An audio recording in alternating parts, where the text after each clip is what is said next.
How the hell do you make a turn-based strategy game with Mario and the Rabbids? Nearing 5 years after its original release, I've finally played the answer to that question, and I'm more than a little surprised with how much I enjoyed it.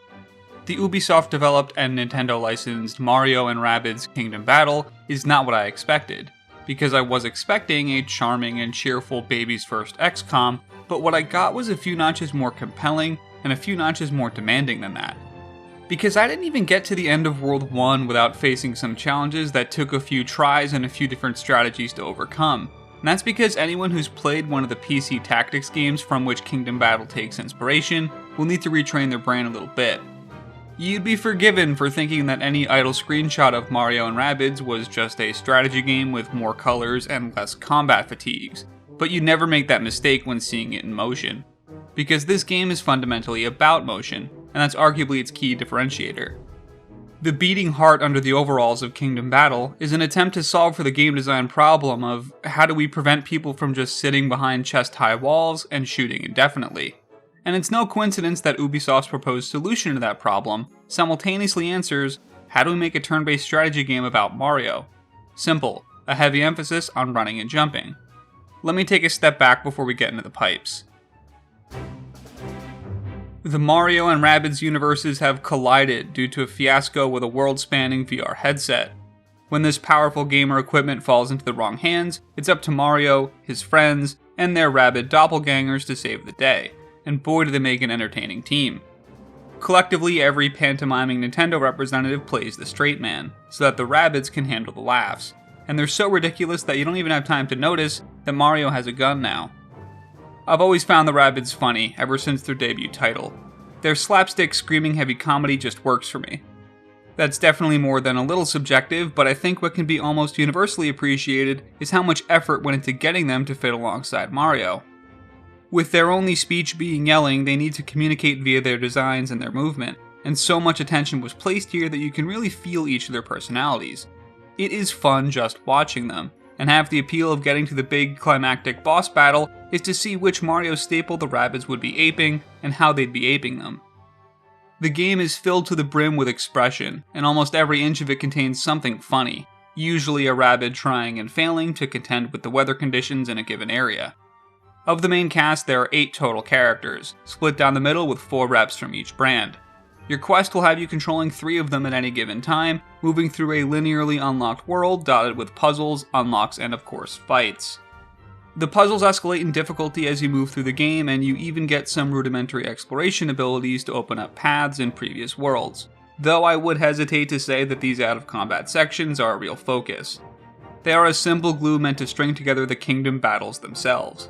The small branches where you can deviate off the beaten path are usually rewarded with functionless collectibles, like 3D models to observe in a model viewer. This prevents the non-critical path from feeling required for progression, which is good if your interests lie mostly with the fights themselves.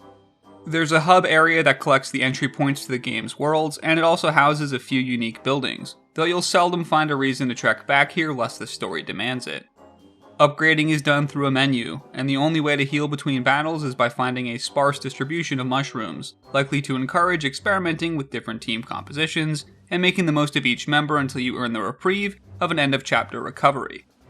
You'll also find a few different avenues to upgrade your squad. Characters are unlocked via hitting particular story beats, and they can be equipped with increasingly powerful weapons and skills. Weapons pull from the shared resource of gold that needs to be delicately split among the squad, and skills are individual to each combatant, letting them all get beefed up simultaneously.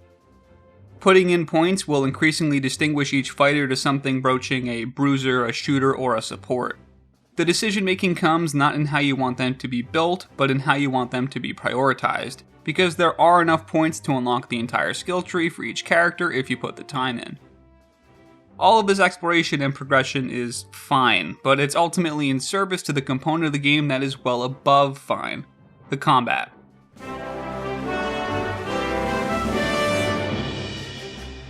Combat is active and energetic because of how it prioritizes Mario's platforming roots. Running and jumping are verbs of equal importance to shooting here, and that's accomplished in a few different ways. The squads alternate between turns, and you'll have a chance to take action with all 3 members, allowing for 1 movement, 1 attack, and 1 spell per turn per character. Giving movement its own resource here independent of attacks ensures that they aren't competing, which also means that nearly every turn you will be moving and attacking.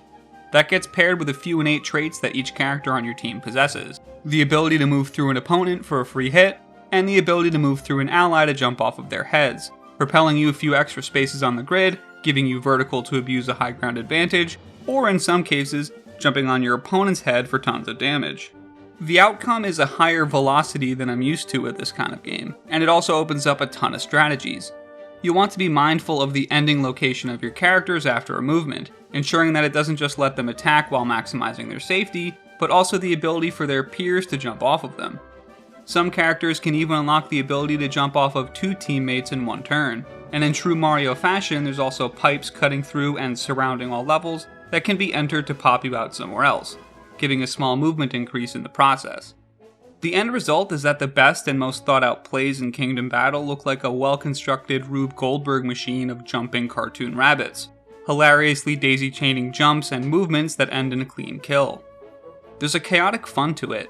Lines of scrimmage aren't just changing every few turns, they're changing every few inputs, and most of the strategies can be used by your opponents too. Enemy and battle variety is another one of the game's great strengths. The base game has 4 major worlds, each bisected with a mid-boss and concluded with a main boss. Each also contains its own themed opponents and introduces a few new baddies along the way, and more arena layouts and environmental hazards to deal with. The most dangerous of obstacles are usually ones that can disrupt your best laid plans rather than just outright kill you. Displacement effects and cover destruction are among the most particularly damning effects, as they can ruin your mobility chain that you've tried to craft. But when there is big damage coming your way, you'll usually see it from a mile away via a well-telegraphed enemy that you can plan around. There are techniques you will need to pick up to deal with each foe, but you'll seldom be able to reuse entire strategies wholesale because of how unique each level layout is. Every battle feels authored and different, and that's another one of Mario & Rabbids' largest strengths. Its main path is about 20 hours long, and every one of those hours is filled with battles that are just as compelling as the ones on either side of it, though I do wish there was more incentive to engage with the base game beyond those 20 hours. You can maximize your playtime by replaying the old levels for high ranks, but the challenge is sapped from them due to your higher power late game party, lest you intentionally give yourself. And a non-combat collectible hunt isn't exactly what this game excels at. When it comes to meaningful post-game challenges, you only have local co-op, which feels superfluous in a turn-based game where you can pool mines anyway. And the supposed ultimate challenges, which I'll play upon buying the Season Pass, because a Donkey Kong expansion and its bundled challenges are getting their own review. But even the base Mario & Rabbids Kingdom Battle is great. The ideas it brings to the table are both appropriate for the IPs and meaningful gameplay decisions in their own right, ones that decentivize playing safe and encourage getting out there and truly navigating the battlefield. Every character becomes a movable environmental object because of their bouncy skulls, and the overall mobility toolkit that you get to play with here really comes together in some magical ways. The game is more than just a whimsical crossover homage to hardcore tactics titles. It's a worthy strategy game in its own right. I think that this genre is the last thing that I would have picked should I be responsible for making a Mario & Rabbids game, but that feels like it might be the point. It comes to this genre as an outsider and proudly puts its own spin on things. Mario & Rabbids Kingdom Battle may not have been made by Nintendo, but it feels like it was. Not because of its lighthearted tone or its characters, or even its quality, but because its very premise asks a game design question, and it spends its entire runtime answering.